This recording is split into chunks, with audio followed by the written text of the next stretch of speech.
Muy buenos días a todos, ¿cómo están? Bien.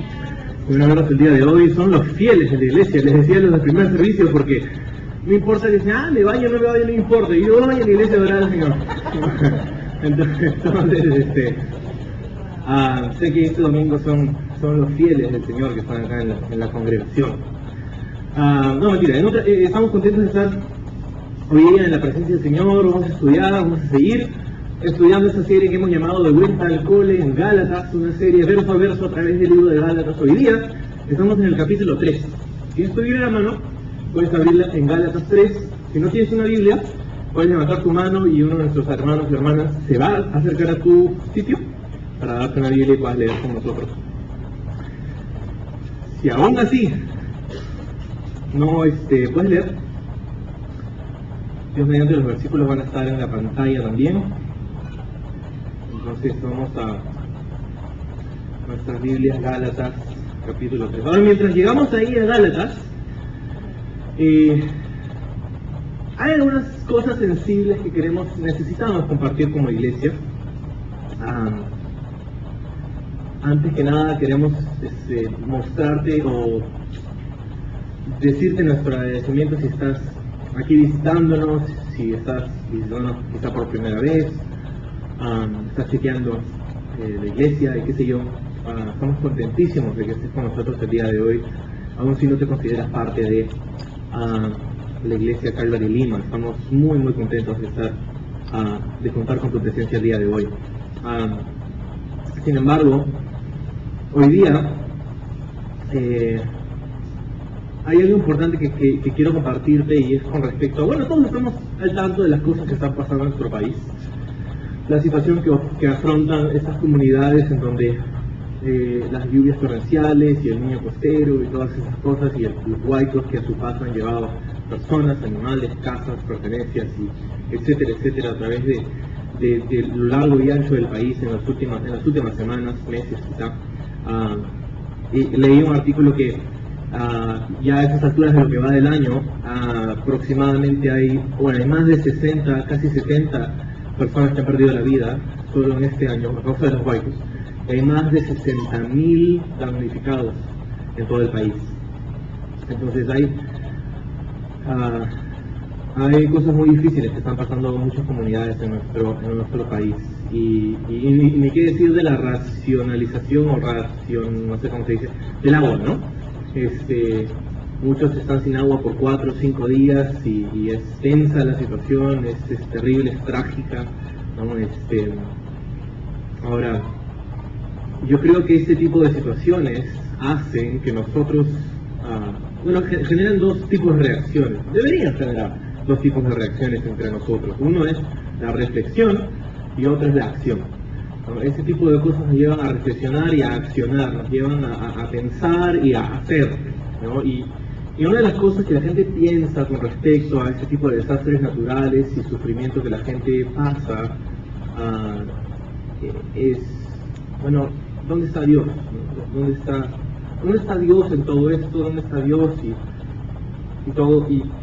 Y la pregunta, no voy a entrar a un debate teológico y no voy a tomar mucho tiempo para hablar de estas cosas tampoco, pero creo que es importante que mencionemos puntualmente algunas cosas con respecto a lo que está pasando en nuestro país. ¿Dónde está Dios? Bueno, Dios está donde siempre ha estado. No se ha ido a ningún lado. Dios está exactamente donde debe estar, y es en el trono. Dios está reinando, Dios sigue reinando. Dios está ahí y adivina dónde va a estar mañana. En el trono, y el pasado también, y acá a 20.000 años y la eternidad futura va a seguir ahí, va a estar en el trono. Dios está en el trono, a él no se le ha escapado nada, no están las cosas fuera de control, sin su supervisión. Dios está en el trono, Dios está reinando, Dios está exactamente donde debe estar, donde siempre ha estado, donde va a estar por toda la eternidad. Es importante que sepamos eso, porque esas situaciones pues pueden sacudir a veces la fe de algunas personas que ven esas cosas y se confunden y dicen, ¿qué pasa? ¿No? Se supone que Dios es un Dios de amor, y ¿por qué permite que pasen todas estas cosas? Y piensan eso. Ese tipo de tragedias, mientras que son dolorosas y son difíciles de asimilar, ese tipo de tragedia solamente adelanta una realidad inevitable que todos nosotros vamos a enfrentar algún día.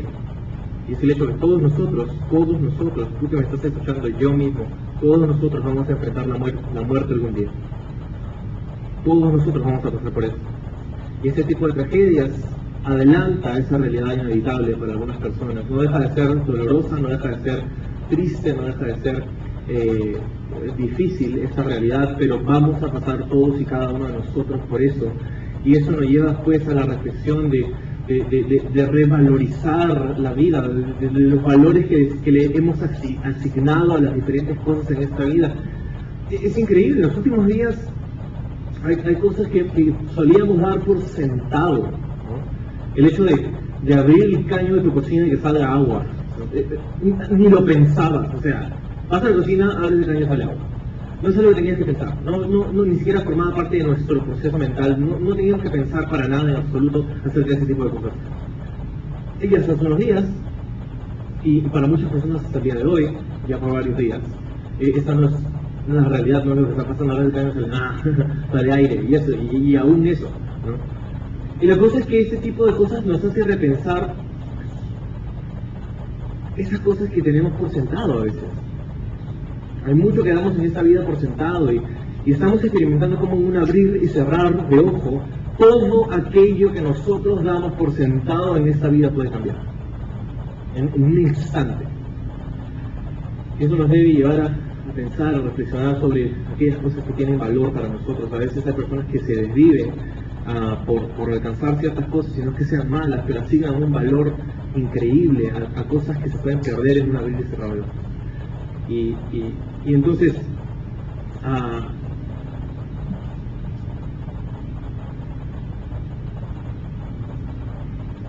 hay personas, he escuchado a algunas personas en este tema de la reflexión, ¿no?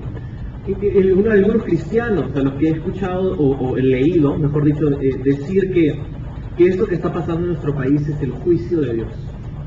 El juicio de Dios a nuestro país por nuestro pecado, por la ideología de género. Dios nos está juzgando por la ideología de género, es lo que dicen algunos cristianos. Y la cosa es que tenemos que contrastar esa idea con el mensaje de la Biblia. No podemos solamente inventarnos frases y decir Dios nos está juzgando y no tener ningún tipo de fundamento bíblico, ¿no?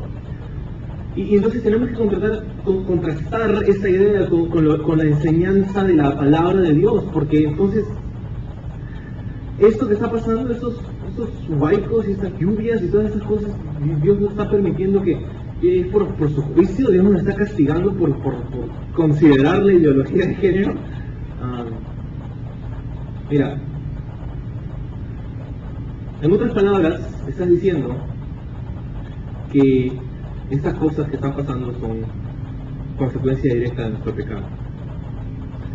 Y hay un elemento en donde, por supuesto, estas cosas son consecuencia directa de nuestro pecado. ¿Por qué? Porque cuando Dios crea el universo, la Biblia dice que lo creó perfecto. O sea, Dios vio todo y dijo que era bueno. Era bueno.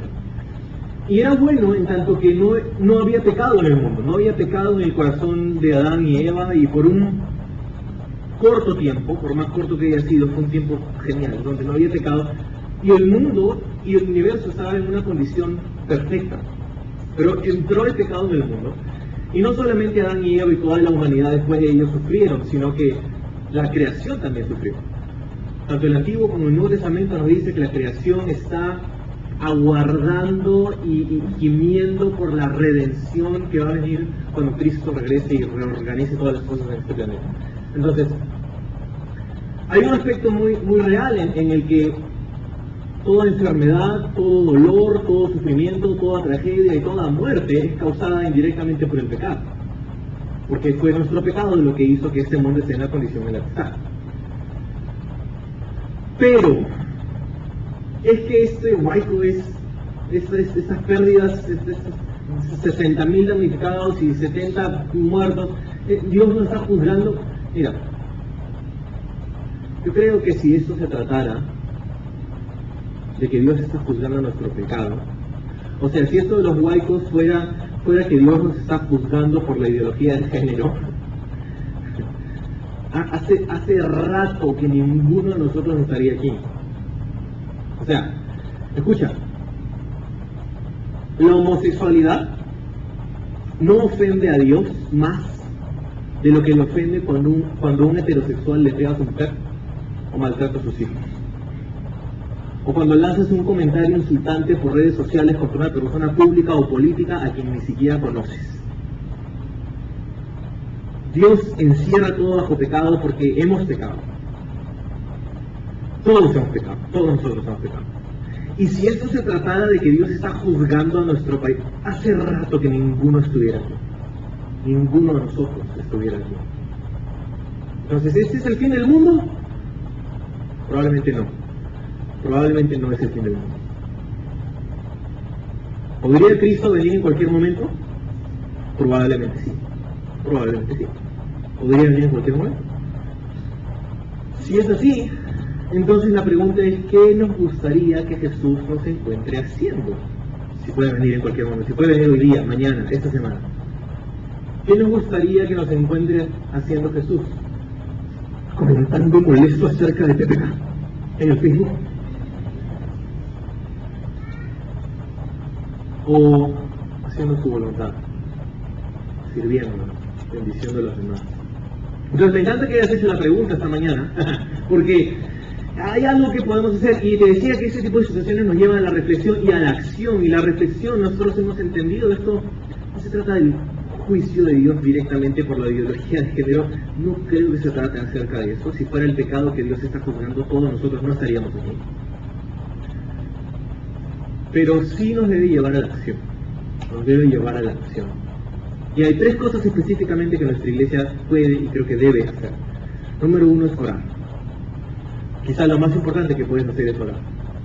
Orar por misericordia para estas familias, por provisión, por que Dios no solamente restaure las cosas, las pérdidas que han habido, sino que también Dios toque corazones, salve almas, personas que se iban al infierno puedan ir al cielo a causa del mensaje del Evangelio, que Dios haga una obra de avivamiento en nuestro país a pesar de estas tragedias. Orar, que es algo muy, muy importante. Número dos, que podemos hacer es donar. Podemos donar, podemos dar, podemos ayudar con nuestras contribuciones, con nuestras donaciones, y eso es algo que nuestra iglesia está haciendo a partir de hoy día y hasta el día 29 de marzo, el miércoles de la próxima semana. Nosotros vamos a estar recibiendo donaciones en forma de agua, en forma de alimentos no perecibles, ropa en buena condición, repelente para mosquitos, insectos, utensilios de limpieza, de aseo personal, de primera necesidad, todo ese tipo de cosas. Puedes traer este y el próximo domingo aquí a la rama magisterial, y durante la semana, de martes a sábado, en horario de oficina, vamos a estar en Casa Calvary, en Daniel Lechea, recolectando esas donaciones que puedes traer. Y muchos de ustedes ya han estado apoyando a través de diversos canales, y eso está fantástico. Si no lo has hecho, tienes todavía la oportunidad de hacerlo, o si tienes la oportunidad de hacerlo, más aún hazlo. Si el Señor te diga hacerlo, entonces tenemos eso a través de la iglesia este domingo y el próximo, y hasta el 29 de marzo en Daniel Lechea vamos a estar recibiendo esas donaciones que vamos a estar entregando nosotros mismos este sábado que viene. Este sábado que viene vamos a estar yendo un grupo de nosotros a ayudar a algunas comunidades en San Juan de Lurigancho, y quizá, si es que el grupo es lo suficientemente grande, a otro lugar para ir a ayudar. Y al final de nuestro estudio bíblico hoy día vamos a darte más detalles acerca de eso.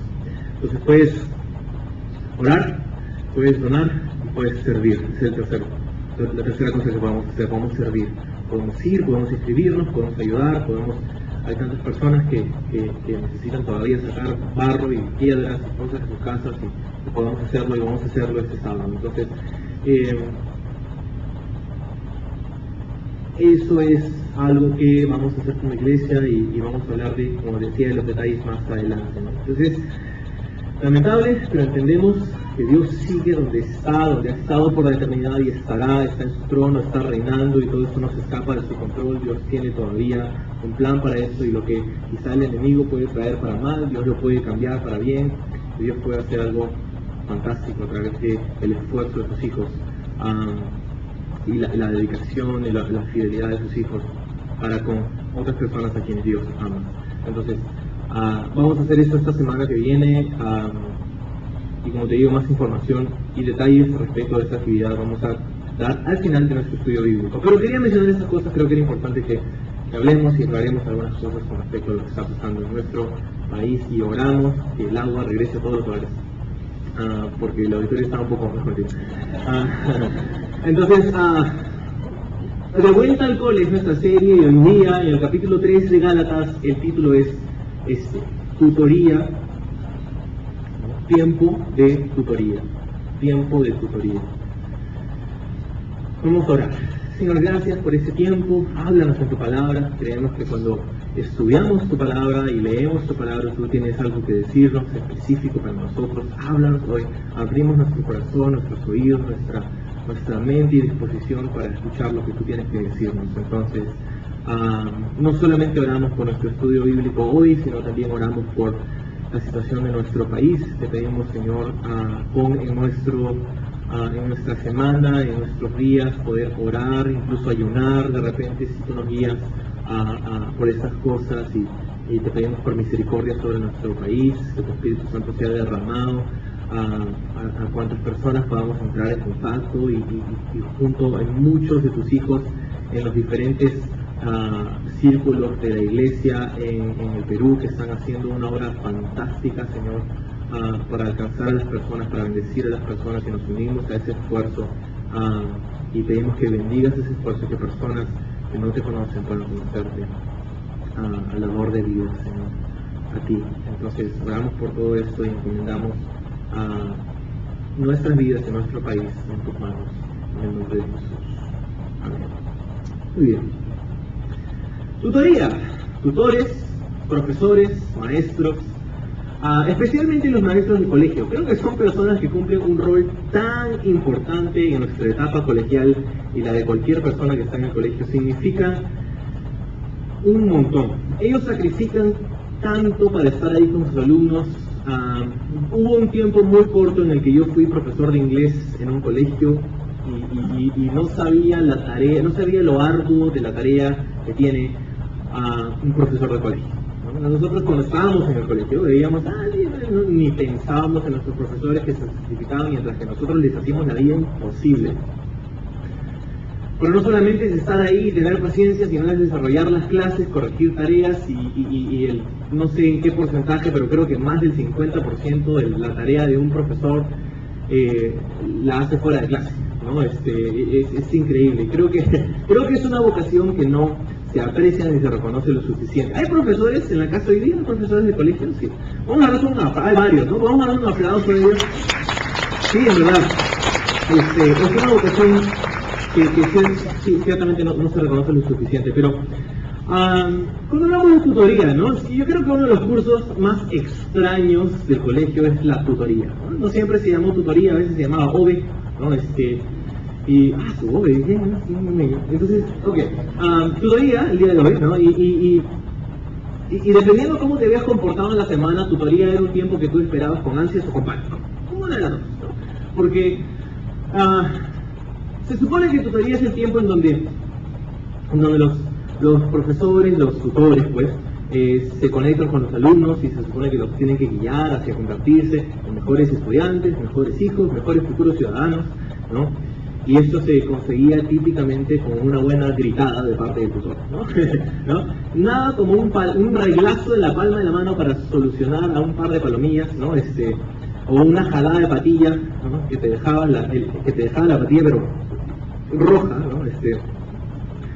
Pero si te habías portado bien, ¿no? Entonces fresh, no era contigo, sabías que esa semana no te tocaba, ¿no? Te relajabas y no pasaba nada. Pero si te habías portado mal esa semana, no sabías qué excusa inventar para salir de ese tiempo, ¿no? Para no tener que enfrentar a tu tutor o tutora.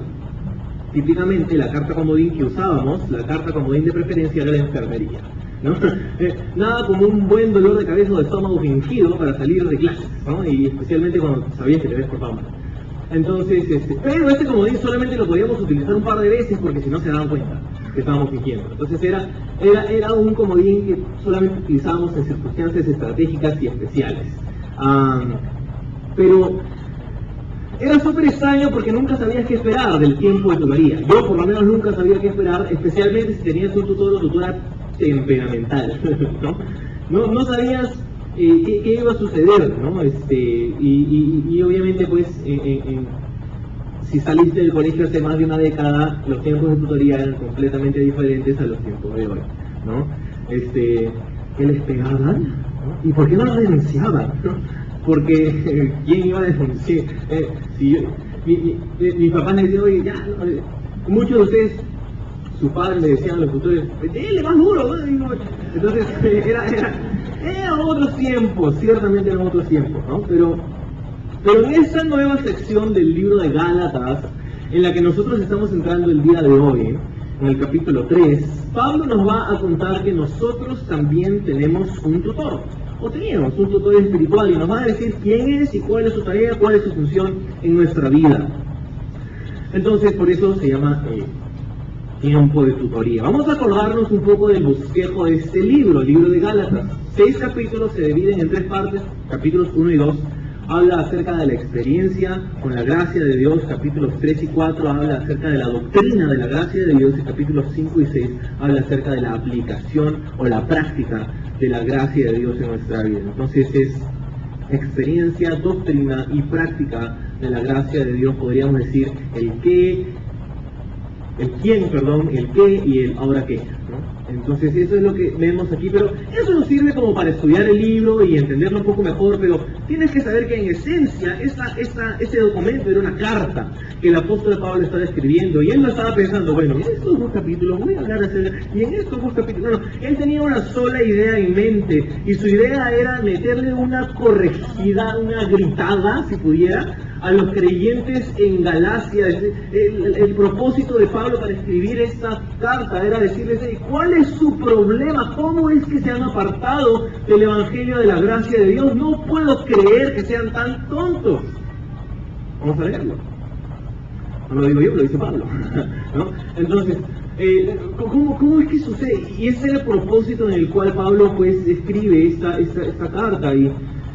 Y acuérdate que habían venido algunos judíos de Jerusalén, que se llamaban, o los conocían como los judaizantes. Eran los que, si creemos en Cristo, pero si en verdad quieres ser salvo, si en verdad quieres ir al cielo, si en verdad quieres agradar a Dios, entonces tienes que ser judío. En esencia, es lo que estaban diciendo. Tienes que cumplir la ley, tienes que ser circuncidado si eres hombre, tienes que cumplir con todas las cosas de la ley. Entonces no puedes comer cocino, no puedes comer.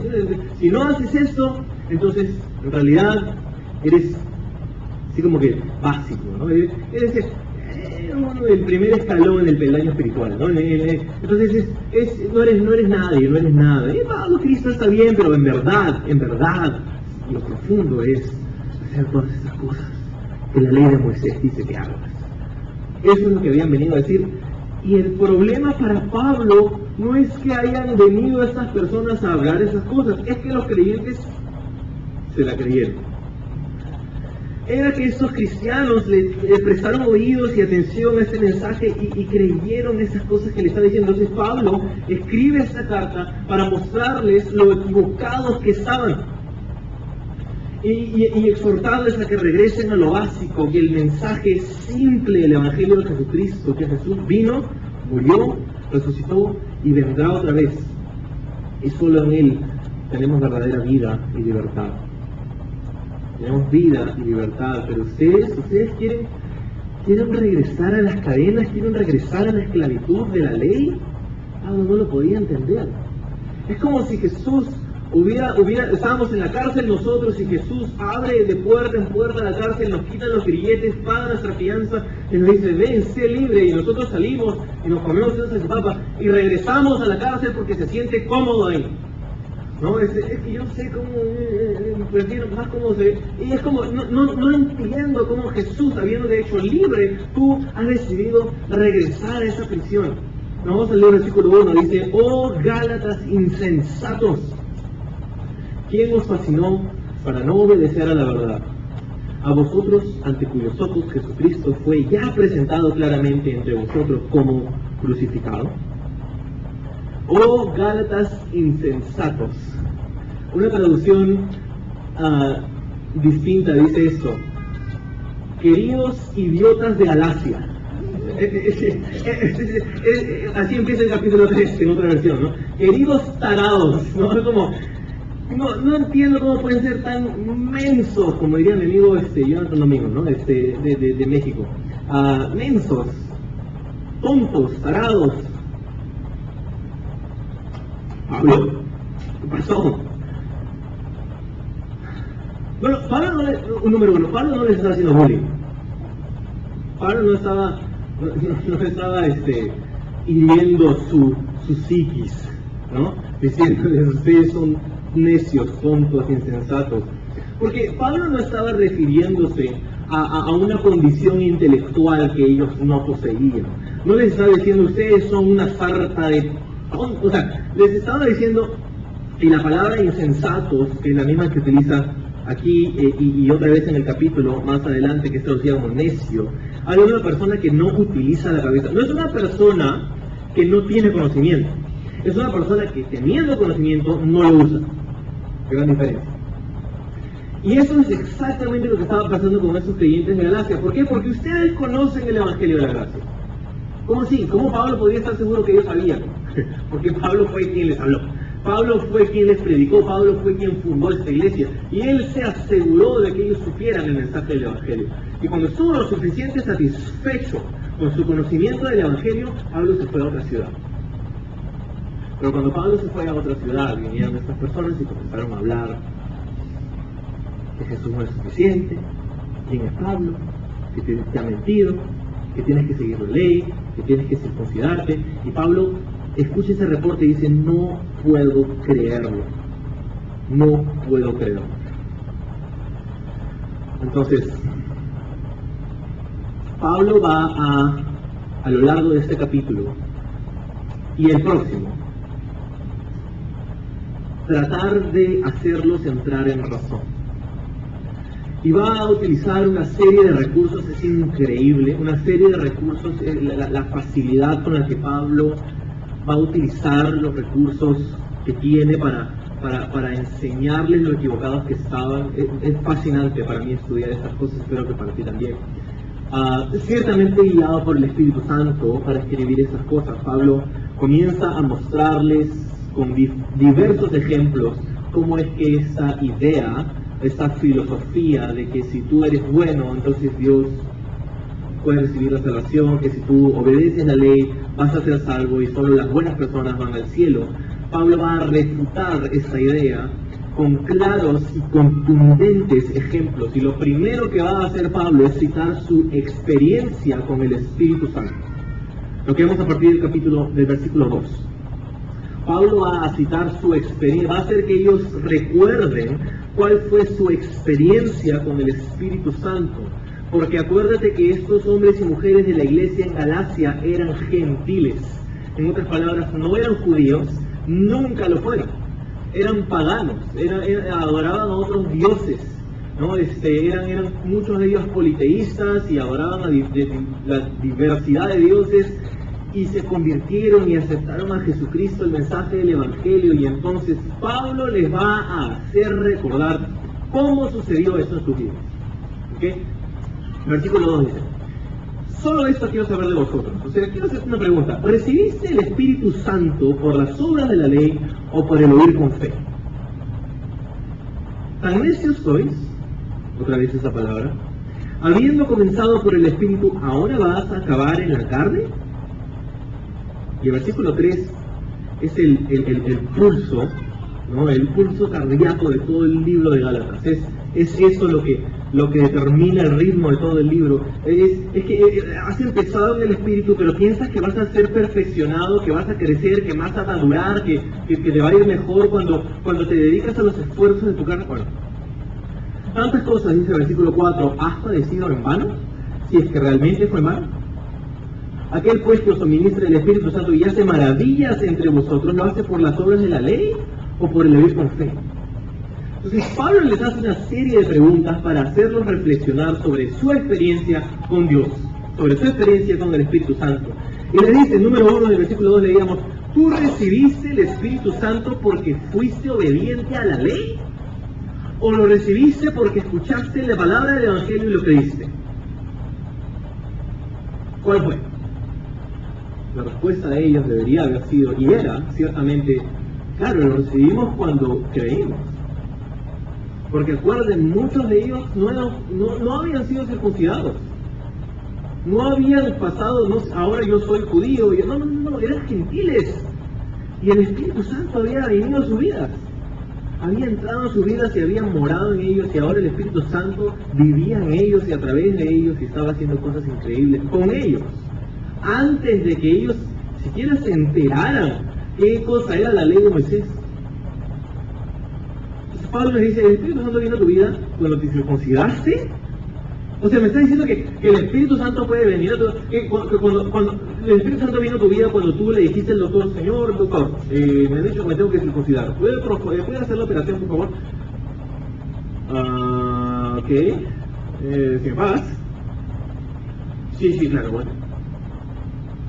Entonces va el hombre, la circuncisión, el bisturí, y ahí el Espíritu Santo entró a tu vida. Cuando el doctor pasó el bisturí, ahí es donde el Espíritu Santo entró a tu vida. No, ¿verdad? No. El Espíritu Santo entró a tu vida cuando tú escuchaste que Jesucristo murió por ti en la cruz, siendo el Hijo de Dios, el Santo de Dios, se sacrificó el justo por los pecadores. Y tú creíste en eso, y en el momento en el que creíste, el Espíritu Santo vino a tu vida. La segunda pregunta que les hace es, ¿piensas que si has empezado en el Espíritu vas a poder terminar en la carne? ¿Piensas que hay valor en eso? Ese es el primer punto de 4 puntos principales que tenemos esta mañana. El primer punto hoy es que necesitamos a Jesús para continuar en la carrera, tanto como le necesitamos para empezar. Necesitamos a Jesús tan desesperadamente para continuar la carrera como le necesitábamos al principio cuando recién la empezamos. Pablo le está diciendo, tú has empezado en el Espíritu, pero la carne no te va a llevar al final a la meta. ¿Tú crees que ganaste todo eso? O sea, recibiste el Espíritu Santo, perseveraron a través de los sufrimientos en el Espíritu Santo y vieron milagros, maravillas, dice Pablo, en el Espíritu Santo. ¿Crees que te ganaste todo eso por ser un buen chico? No, Pablo le va a decir. O porque creíste en Dios. Tenemos que entender esto, la carrera de la fe empieza y termina con la gracia de Dios. La carrera de la fe empieza y termina con la gracia de Dios. La gracia de Dios no es como que estás varado en la carretera y le dices al que pasa un poquito de corriente para empezar mi carro y ya yo sigo a mi casa. No, la gracia de Dios es, ¿sabes qué? Necesito una batería nueva y de paso un nuevo alternador. Y de paso un nuevo carro. Esa es la condición en la que estábamos. No son los primeros auxilios que Dios nos da en Jesús y después ya nosotros podemos. No, es un trasplante de corazón. Escucha eso, tu vida eterna es posible porque su vida temporal, la de Jesús, fue sacrificada. La única razón como tú estás vivo el día de hoy y tienes prometida la vida eterna es porque Jesús murió por ti. Esa es la única forma en cómo puedes tener la salvación.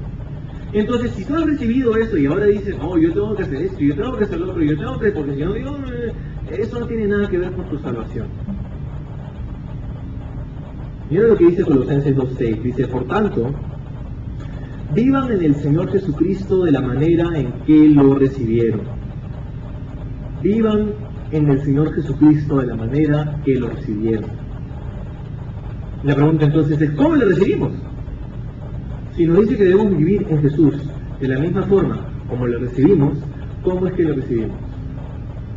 Bueno, nosotros fuimos salvos porque nos dimos cuenta en algún momento de nuestra vida que estábamos perdidos en Él. Fuimos salvos porque nos dimos cuenta que necesitábamos ser salvados, que estábamos desesperados sin Él. Y para todos nosotros tomó algo diferente. Hay algunas personas que se despiertan un día y dicen, Señor, desde todo les va bien, ¿no? Pero Señor, me siento vacío, entra en mi vida. Y en ese momento son tantos.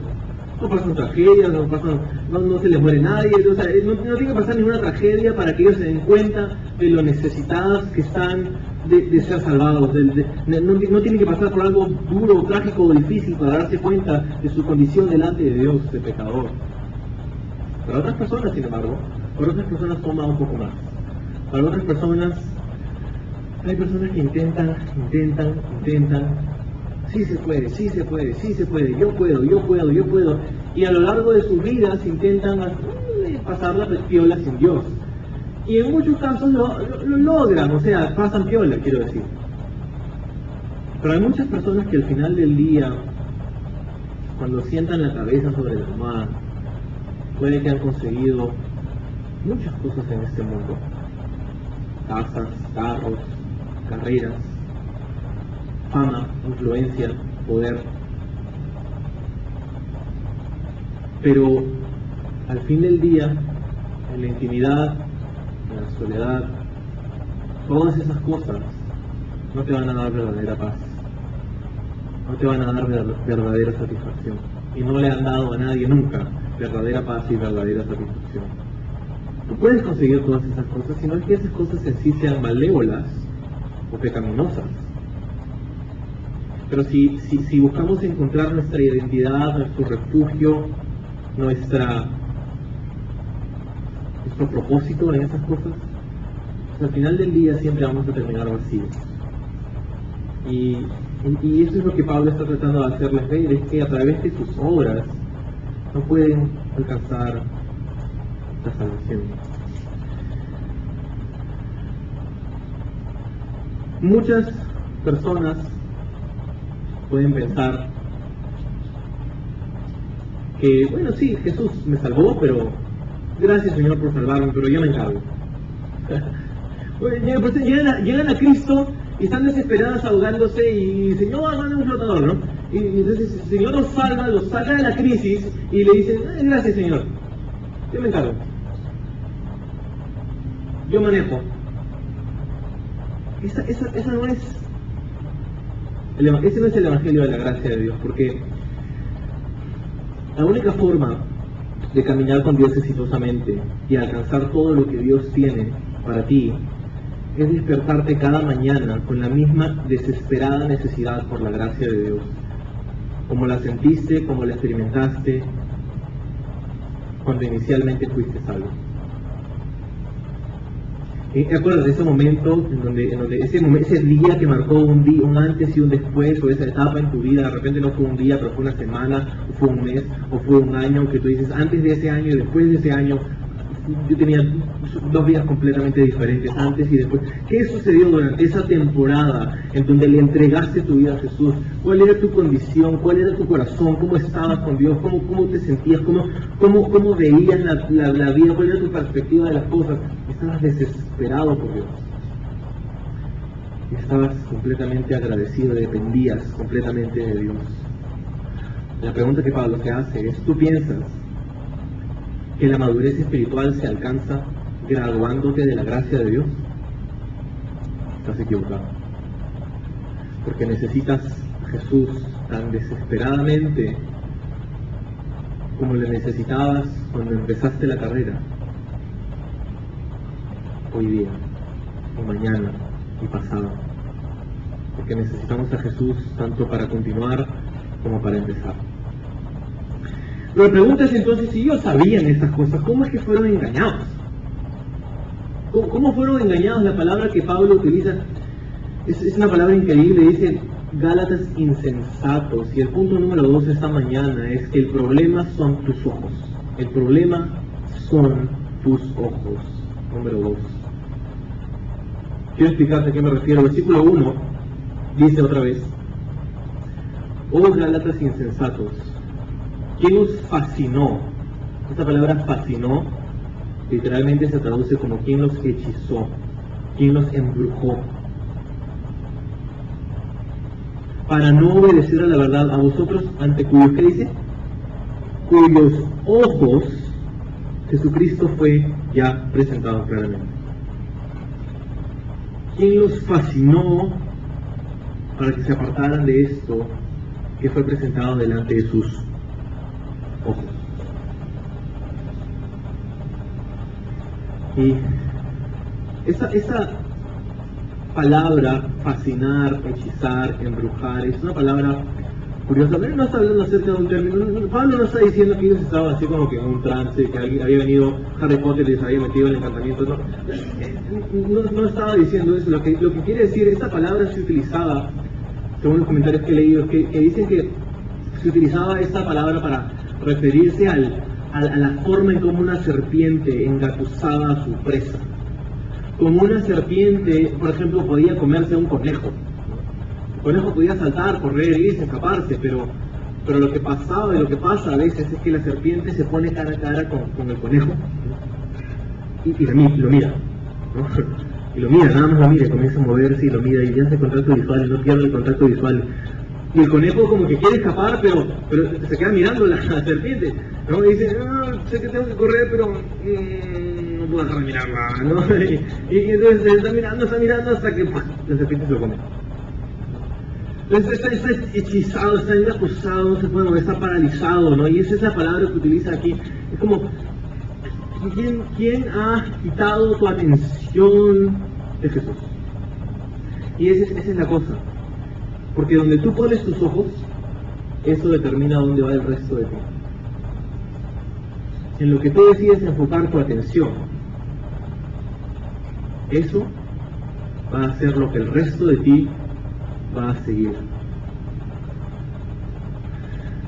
Esto es evidente en un par de ejemplos. Manejando moto, por ejemplo. Cuando yo estaba aprendiendo a manejar moto, me di cuenta que tú ibas a donde tus ojos veían.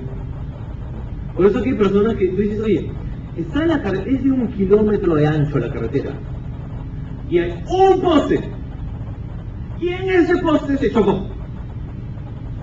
Tienes 1 kilómetro para evitar el poste.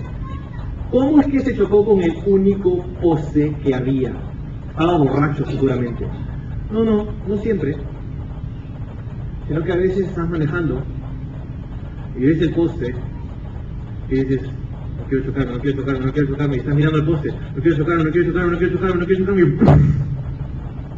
Porque estás mirando el poste, ¿no? Y es así, es donde tus ojos van, tu cuerpo va. También surfeando, por ejemplo.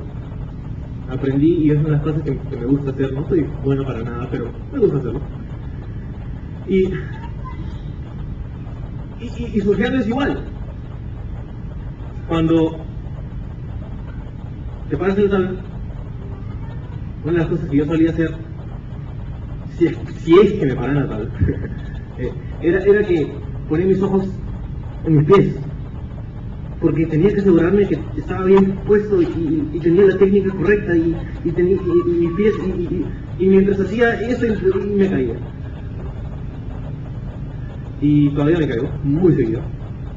Pero alguien me dijo una vez que si tan solo levantas la mirada y ves hacia donde quieres ir y sacas tu atención de tus pies, entonces se va a hacer un poco más natural y un poco más fácil el ir hacia donde quieres ir, porque donde pones tus ojos, ahí va el resto de tu cuerpo. Ok, están bien los ejemplos, pero ¿qué hay de la Biblia? ¿Hay un ejemplo bíblico acerca de esto? Sí, por supuesto, que hay de Pedro el apóstol. Pedro, que estaba una noche en la madrugada en la barca con el resto de los discípulos, y Jesús viene en medio de la noche caminando sobre el agua. Y los discípulos están como, ¡un fantasma! ¿No? Y todos, y pescadores, hombres, les importó un pepino, ¿no? Eso que somos hombres, somos machos, no, un fantasma, ¿no? Y Jesús observa esa consternación y les dice a sus discípulos, tranquilos, no teman, soy yo. Y Pedro le dice, no sé qué estaba pensando Pedro, pero en fin, Señor, si eres tú, dime que salga caminando sobre el agua hacia ti. Y Jesús dice, ok, ven. Pedro efectivamente sale del agua y comienza a caminar sobre el agua.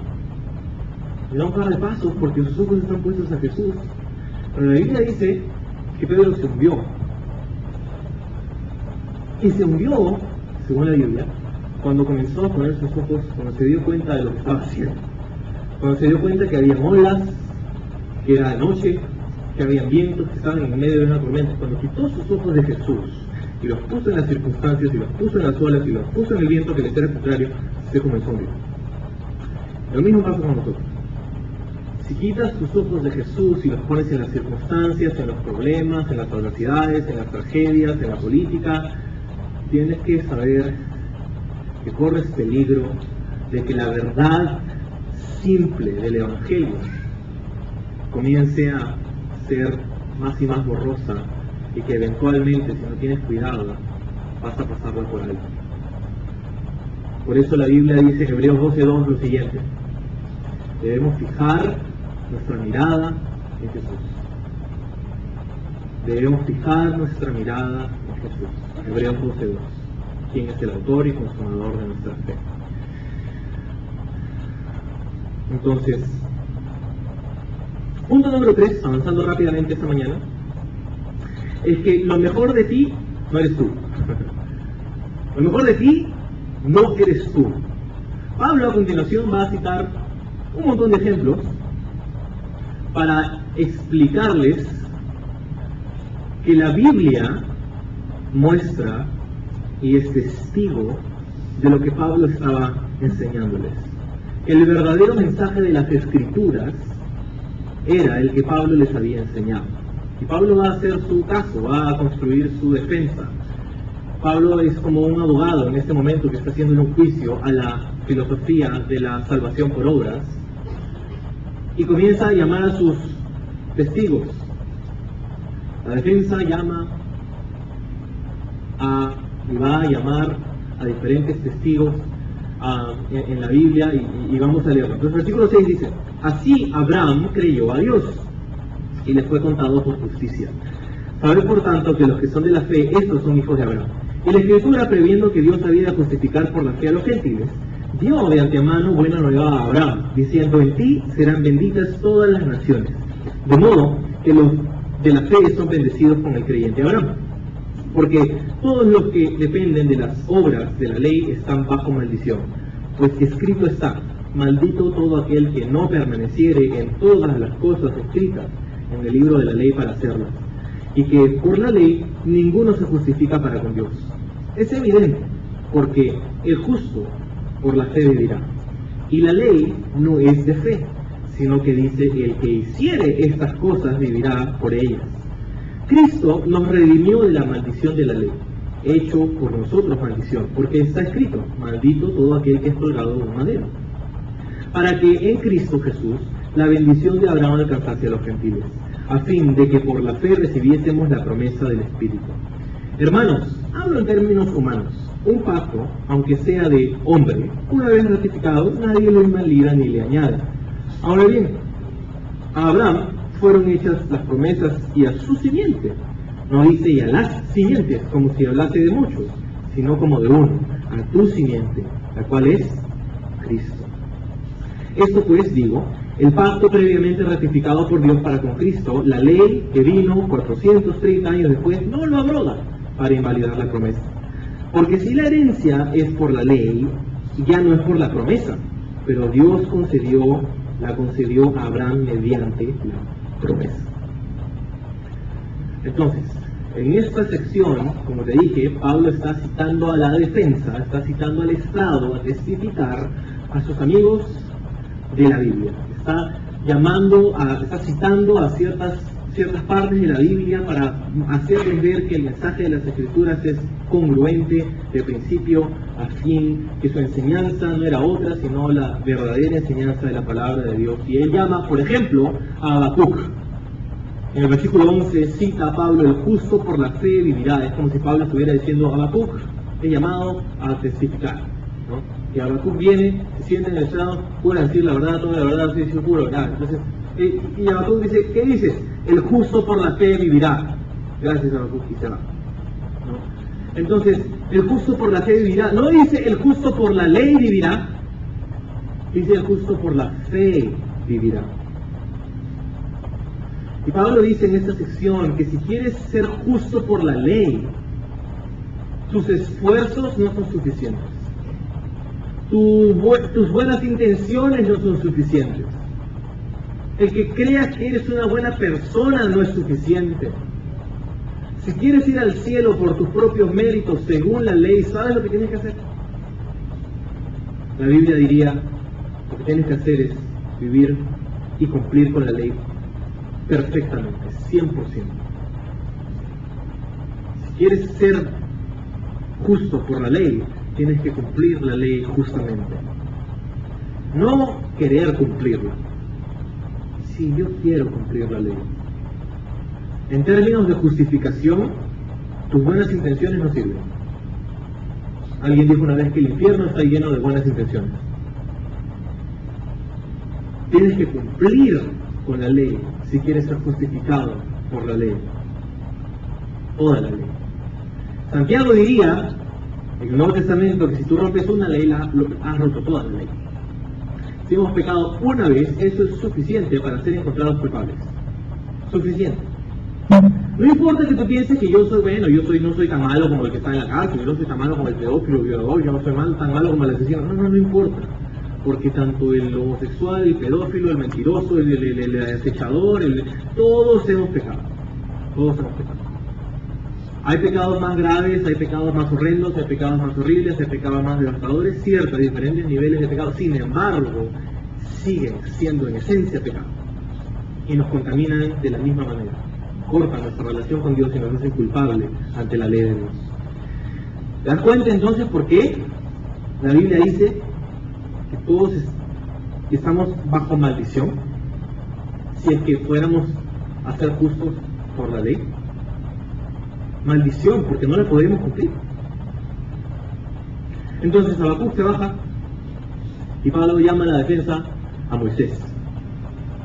Moisés entra, se sienta, jura decir la verdad, nada más que la verdad, sí, juro. Y Pablo cita a Moisés en el libro de Deuteronomio, en el versículo 10, Deuteronomio 17, donde dice: maldito es todo aquel que no permaneciere en todas las cosas escritas en el libro de la ley para hacerlas. Moisés, ¿cuál es tu veredicto? ¿Cuál es tu testimonio? Tú que eres a través de quien Dios dio la ley, dicho sea de paso. ¿Qué dices tú? Bueno, yo digo que el problema no es la ley. El problema es que no la podemos cumplir. La ley de Dios es perfecta. No hay ningún problema con la ley. El problema somos nosotros. Gracias, Moisés. High five. Se va. Pablo dice: ahora llamo la defensa a Abraham. Abraham, ¿quién mejor para dar testimonio acerca del Evangelio de la Gracia que el Padre de la Fe? Abraham. ¿Quién mejor para hablarle a estos gentiles acerca de la fe judía que el Padre de la fe judía? Abraham. ¿Qué pasó con Abraham? ¿Cómo fue salvo Abraham? ¿Cómo es que Dios lo justificó? ¿Cómo es que Dios le dio la salvación a Abraham?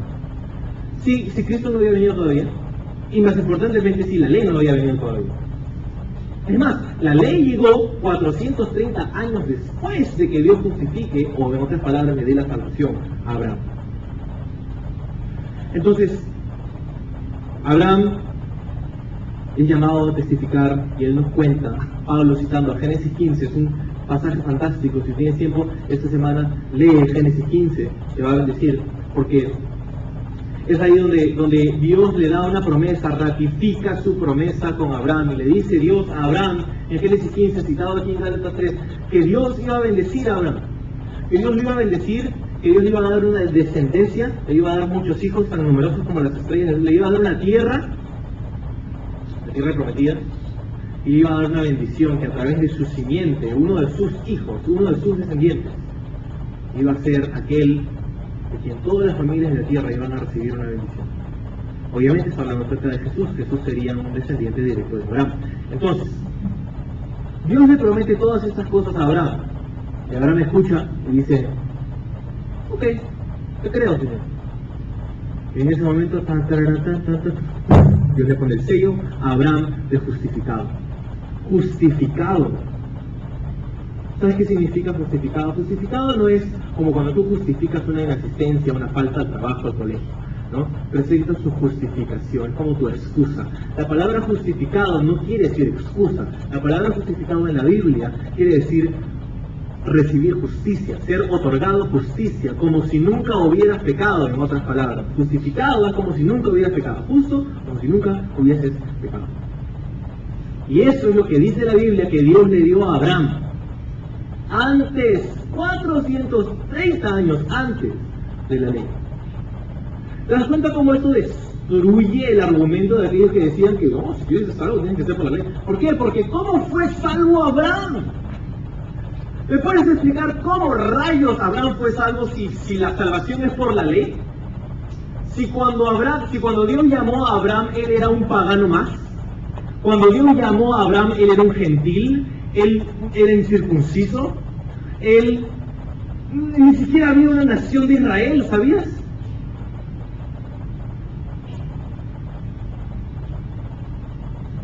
Entonces, ¿cómo Abraham fue salvo si no había nada de eso? Pablo diría, ¿por qué? Porque Abraham creyó la palabra que Dios le dio. Él creyó y Dios le otorgó justicia. Él creyó y Dios lo salvó. Abraham, la salvación de Abraham es un prototipo de la salvación de todos nosotros. Todos nosotros somos salvos de la misma forma como Abraham fue salvo.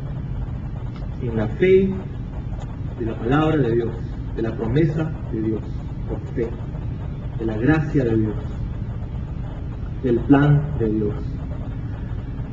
Entonces,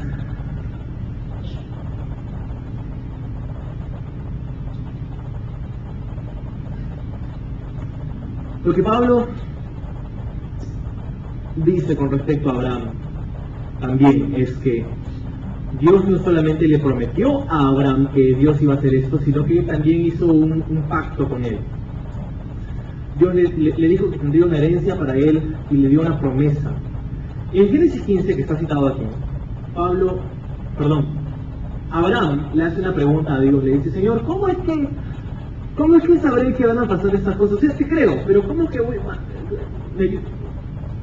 ¿Cómo hacer? Y Dios le dice, ok, voy a darte una garantía de que voy a cumplir mi promesa. ¿Ok? Y la garantía era como el equivalente moderno a ir al notario. Vas al notario y haces legalizar tu firma y tu huella digital. Bueno, si hubiera notarios en los días de Abraham hubieran hecho eso.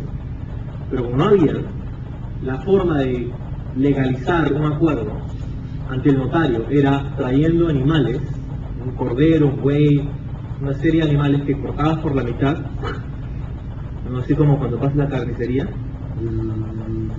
¿no? Cortabas, ¡qué asco! No importa.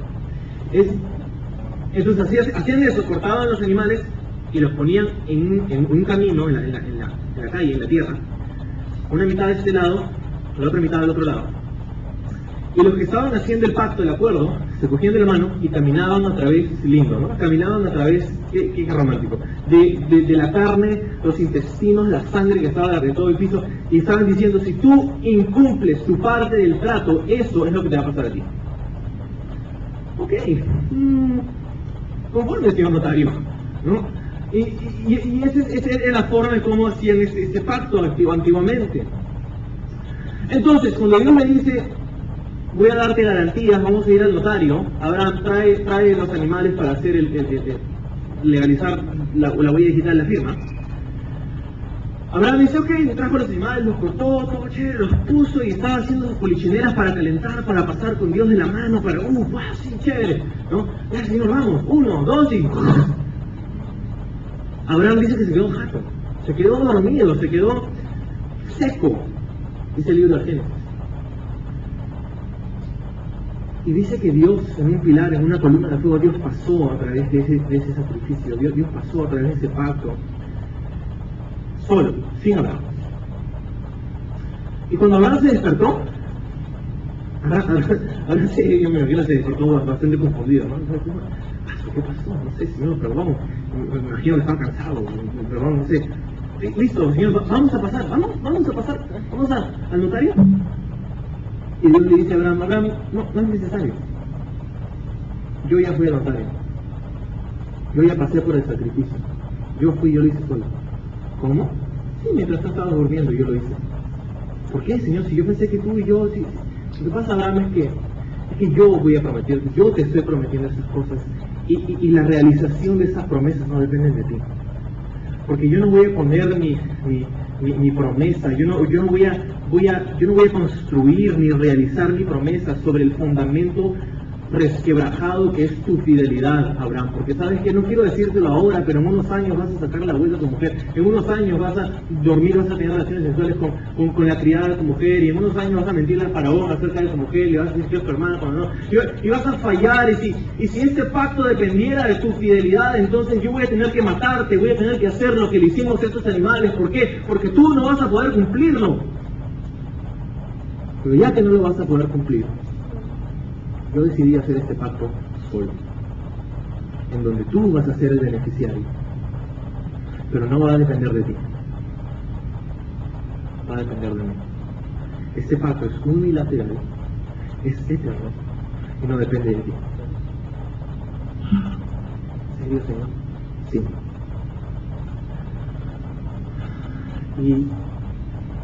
Y esa fue la salvación, la justificación de Abraham.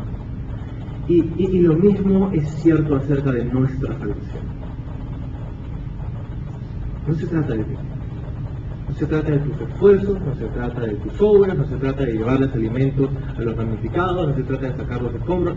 Todas esas cosas son buenas y debiéramos hacerlas, pero no para pensar que si hacemos esas cosas vamos a ganarnos un lugar en el cielo, porque no es así. No podemos alcanzar el cielo por nuestras propias obras. Por eso necesitamos la gracia de Dios. Por eso necesitamos la gracia de Dios. Entonces, punto número 4, final, es: el tutor no es para toda la vida. El tutor no es para toda la vida.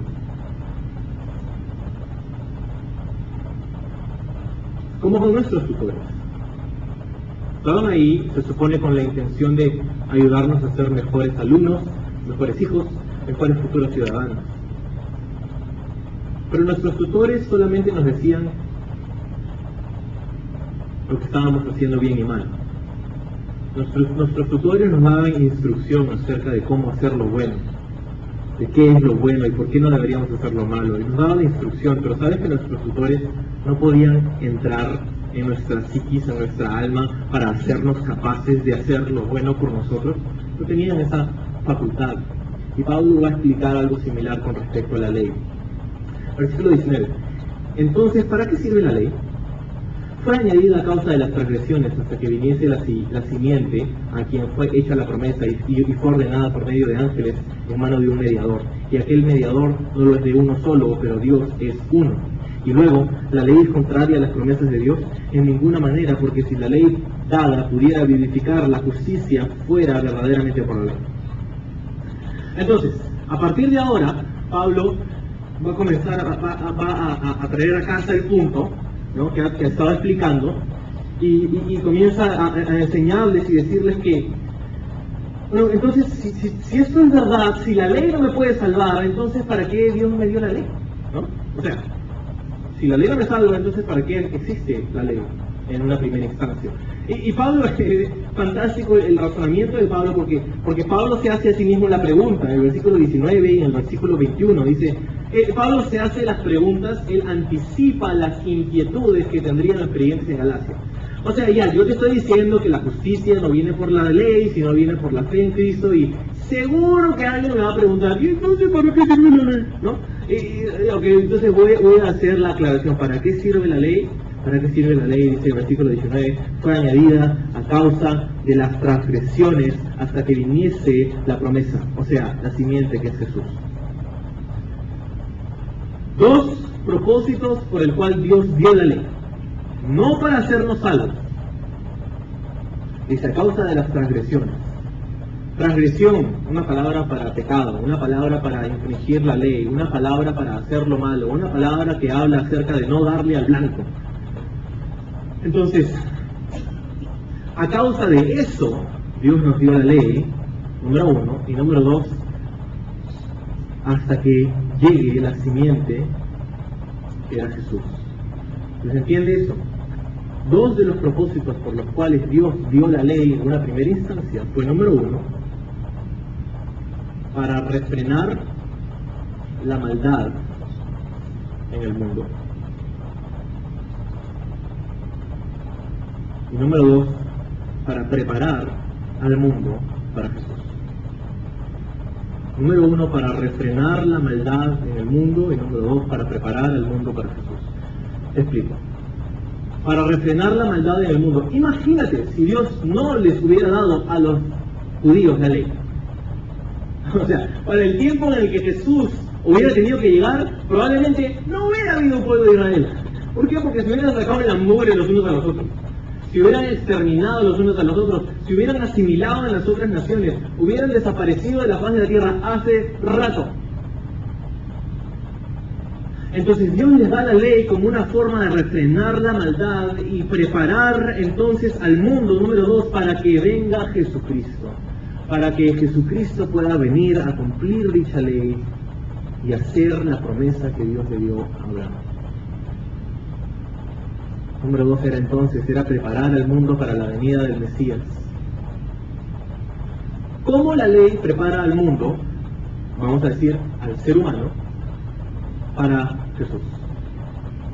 Porque la ley te hace ver que necesitas ser salvado. La ley te hace ver que no puedes cumplirla. La ley es como nuestro... Bueno, no me voy a adelantar. La ley nos hace ver que necesitamos un Salvador. Entonces, versículo 21. No, versículo 22. Mas la Escritura lo encerró todo bajo pecado para que la promesa, que es por la fe en Jesucristo, fuera dada a los creyentes. Pero antes que viniese la fe, estábamos confinados bajo la ley, encerrados para aquella fe que iba a ser revelada. De manera que la ley ha sido nuestro ayo para llevarnos a Cristo, a fin de que fuésemos justificados por la fe. Pero venida la fe, ya no estamos bajo ayo. ¿Bajo qué? Bajo ayo. ¿Qué es eso? Ayo es una palabra que es la palabra griega que utiliza Pablo aquí, pedagogas, que es la palabra pedagogo, pedagogía, es maestro, es tutor. Entonces dice aquí que la ley es nuestro tutor, pero que no es para siempre. Dice el versículo 25, venida la fe, ya no estamos bajo ayo. Pues todos vosotros sois hijos de Dios por la fe en Cristo Jesús, porque todos los que le han recibido, los que han sido bautizados en Cristo, de Cristo están revestidos. Ya no hay griego ni judío, esclavo ni libre, varón ni mujer, porque todos vosotros sois uno en Cristo. Y si vosotros sois de Cristo, ciertamente el linaje de Abraham sois y herederos según la promesa. Entonces Pablo trae el punto a tierra y les dice aquí que la ley no es contraria a Dios. La ley no es contraria al propósito de Dios, sino que es la ley la que nos apunta hacia Jesús, nos apunta hacia la gracia, porque nos muestra la condición desesperada en la que estamos. Porque la ley nos dice, haz esto y no hagas esto, pero la ley no nos da el poder para hacerlo o dejarlo de hacer. Y cuando tú y yo fallamos, entonces nos encontramos en el punto de desesperación, como de repente alguno esta mañana se siente. Sí, sabes que yo estaba tratando de agradar a Dios, pero fallé, esta semana pequé, esta semana hice esto, esta semana me arrepiento, pero me siento mal, porque sé que Dios, y escucha, me encantó lo que leí que decía Martín Lutero, uno de los héroes de la Reforma, al respecto de la ley. Decía Lutero, cuando la ley te lleve al punto de la desesperación, deja que te lleve un poco más allá, deja que te lleve directo hasta los brazos de Jesús, que dice, ven a mí todos los que están cansados y trabajados, y yo los haré descansar. El propósito de la ley se cumple cuando dejamos de intentar justificarnos y llegamos a la fe en Jesús. El propósito de la ley de Moisés se cumple cuando dejamos de intentar de justificarnos por nuestros propios esfuerzos y llegamos a una desesperada necesidad y clamor por la fe en Cristo Jesús. Es interesante porque Satanás es astuto y él quiere que tú, como cristiano, le compruebes al mundo y le compruebes a Dios y te compruebes a ti mismo que eres salvo y que eres santo al cumplir la ley. Satanás te dice, cumple la ley para que pruebes, pues, a ver si en verdad eres santo, a ver si en verdad... Y sabes que Dios nos dio la ley no para que nosotros probemos que somos santos, Dios nos dio la ley para probarnos a nosotros que somos pecadores. Pero Satanás quiere que compruebes, mira, ya ves, mira Dios esto, mira Dios eso, mira lo que hizo, mira.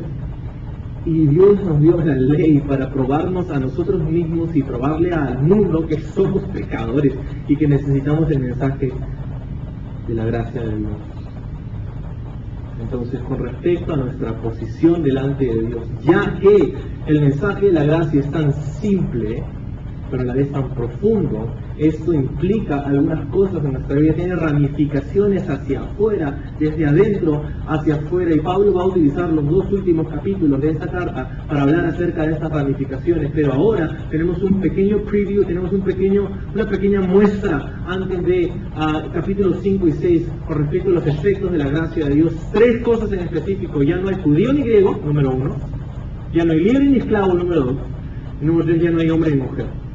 Lo que quiere decir esto es que es a través del mensaje del Evangelio que las líneas de división entre los seres humanos son borradas con respecto a nuestra posición delante de Dios. ¿Por qué? Porque para Dios, dice, no hay judío ni griego. Eso quiere decir que las divisiones por etnias, las divisiones étnicas son borradas delante de Dios. Para Dios, un judío no era más que un griego. Por el contrario, los judíos pensaban que era así, que los judíos eran más que los gentiles. Y Pablo dice, no, porque tu nacionalidad no te hace mayor ni menor delante de Dios.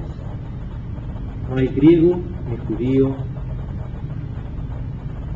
Número 2, no hay libre ni esclavo. Diciendo que las leyes socioeconómicas son borradas cuando llegamos al mensaje del Evangelio de la gracia de Dios. ¿Por qué? Porque no es porque has alcanzado una gran posición en el mundo o es que estás en el peldaño más abajo que Dios va a tener compasión de ti. No, Dios nos ve todos iguales. Todos iguales, que porque eres una persona muy importante Dios te tiene más consideración, que no, en absoluto, que porque eres pastor, entonces Dios te escucha más. No, Dios nos escucha a todos y nuestra posición con Él es igual, no importa nuestra condición socioeconómica. Número 3, esta es la incandescente, esta es la polémica, esta es la controversial: género. No hay hombre ni mujer delante de Dios, lo que quiere decir que en el Evangelio de la gracia de Dios, las líneas de género en cuanto a nuestra posición con Dios son eliminadas, que no eres más por ser hombre, ni menos por ser mujer, ni viceversa, porque todos somos iguales delante de Dios. Es el mensaje del Evangelio de la gracia. La pregunta es entonces, ¿eso significa acaso que no hay diferencias entre nosotros? No. Hay diferencias. Por supuesto que las hay. ¿Hay diferencia entre un judío y un griego? Por supuesto. ¿Hay diferencias entre un esclavo y un hombre libre? Por supuesto. ¿Hay diferencias entre una mujer y un hombre? Por supuesto que las hay. ¿Hay diferencias en función? ¿Hay diferencias en roles? ¿Hay diferencias en anatomía? ¿Hay diferencias? O sea, hay diferencias, pero eso no quiere decir que nuestras diferencias nos ponen en un lugar de ventaja o desventaja delante de Dios. Las diferencias existen, pero esas no nos posicionan en un mejor o peor lugar delante de Dios. ¿Por qué? Salud, porque todos somos uno en Cristo Jesús. Entonces, es uno de los sublimes resultados de la gracia de Dios, que nos unifica, que nos da paz, que las rencillas pueden cesar, que las divisiones pueden cesar. Entonces, somos uno, somos una familia de la fe, dice Pablo. Si somos de Cristo, entonces hemos encontrado nuestro lugar en la eternidad, porque somos hijos e hijas de Dios. Si somos de Cristo, entonces hemos encontrado nuestro lugar en la sociedad, porque somos hermanos y hermanas en la familia de la fe. Si somos de Cristo, entonces hemos encontrado nuestro lugar en la historia, porque somos parte del plan de Dios a través de los siglos, y estamos relacionados espiritualmente con Abraham por nuestra fe en Jesús. El mensaje de la gracia, nosotros no podemos ir al cielo por simplemente pensar que somos buenas personas y por eso Dios nos va a tener misericordia, y no por nuestras obras de la ley es que vamos a ir al cielo, sino que es por pura gracia, por pura gracia. No te lo mereces, nunca te lo mereciste y nunca lo vas a merecer, no importa cuánto lo intentes, pero el mensaje de la gracia es que Dios, sabiendo lo pecadores que somos, mandó a Jesucristo a morir en una cruz por nuestros pecados. Esto obviamente no va a querer decir que tú puedes vivir como sea, pero quiere decir que no importa cuánto lo intentes, tú puedes descansar en Cristo Jesús, porque en cuanto a tu salvación, eso ya está salvado. Lo único que tú tienes que hacer es venir con fe ante el Hijo de Dios y recibir la gracia de Dios. Escúchame, no es tu fe la que te salva. Quiero dejar eso en claro, no es tu fe la que te salva, es la gracia de Dios, es Dios quien te salva. Pero en términos, para que podamos entender, la fe es la manguera, es el conducto a través del cual podemos tener acceso al agua de la gracia de Dios. La fe es el conducto a través del cual la gracia de Dios sale de su reservorio en la presencia de Dios a nuestro corazón. Para tener acceso a la gracia de Dios necesitamos poner nuestra fe en Jesús. Los que hemos hecho eso, podemos hoy día recordarlo y descansar de nuestras obras, porque Cristo lo hizo todo por nosotros mientras nosotros, como Abraham, estábamos durmiendo. No se trata de ti, no se trata de tus esfuerzos, puedes descansar en Jesús, y si no has puesto tu fe en Jesús aún, puedes hacerlo en estos momentos. Vamos a orar. Señor, gracias en este día te damos por tu palabra, por esta enseñanza del capítulo 3, Señor, que pedimos en Gálatas, que estas enseñanzas puedan calar en nuestro corazón y podamos entrar en una relación íntima contigo, sabiendo que tú no nos juzgas por nuestro desempeño como para ser salvos, sino que sabiendo que íbamos a fallar, a meter la pata, a cometer errores y a pecar, tú aún así decidiste morir en la cruz por nosotros. Señor, qué misericordia, qué gracia es la que tienes para con nosotros. No podemos terminar de entenderlo, pero sí podemos recibirlo. Y si tú no has tomado la decisión de seguir a Jesús, de poner en Él tu fe para la salvación, de hacerle tu Señor y Salvador, o de arrepentirte de tus pecados, en esta mañana yo te voy a rogar, te voy a pedir que escuches la voz de Dios diciéndote esta mañana: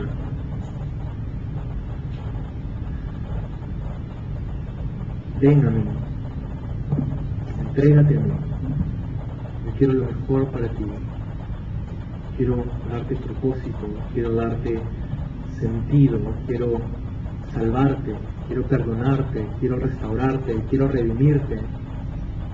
Que no resistas a Dios, no resistas esos lazos, esos vínculos de amor con los que Él te atrae hacia su presencia. Porque cada vez que tú le dices que no a Dios, cada vez se hace más fácil decirle que no a Dios. Y no queremos llegar al punto en donde simplemente no escuchemos más la voz de Dios. Ese es un día triste, pero ese día no ha llegado aún, creo yo. Y no estás tan lejos, nunca estás tan lejos del alcance de la gracia de Dios. Entonces, si tú quieres reconciliarte con Dios, si quieres poner tu fe en Él, quizá por la primera vez, o quizá creciste en la iglesia y estás apartado de Dios y esta mañana te has dado cuenta de lo que Él ha hecho por ti y lo que significa hoy día para ti, te voy a pedir que hagas esta oración genuinamente, desde tu corazón, quizá en voz alta al Señor, y le digas algo como esto. Dile: Señor Jesús, te pido perdón por mis pecados y me acerco a ti humillado, sabiendo que te necesito, agradecido por tu misericordia y con la fe de que me vas a dar la promesa de mi salvación, no por lo que yo he sido o hecho, sino por quien tú eres y lo que hiciste por nosotros. Recibo tu perdón, recibo tu gracia, confieso mi pecado. Te pido que me ayudes a seguirte todos los días. En el nombre de Jesús. Amén. Tú has hecho esta oración esta mañana. Quiero felicitarte primero y número dos, no te vayas sin hacernos saber. Tenemos ánimo para ti y queremos ser parte de ese proceso de crecimiento espiritual en el que estás. Entonces, si has hecho genuinamente esta oración o quieres saber un poco más al respecto de cómo caminar con Dios y qué significa este mensaje del Evangelio, no dudes en conversar con alguno de nosotros antes que te vayas hoy. Vamos a ponernos de pie porque tenemos unos anuncios muy importantes ahora que debemos prestar con atención.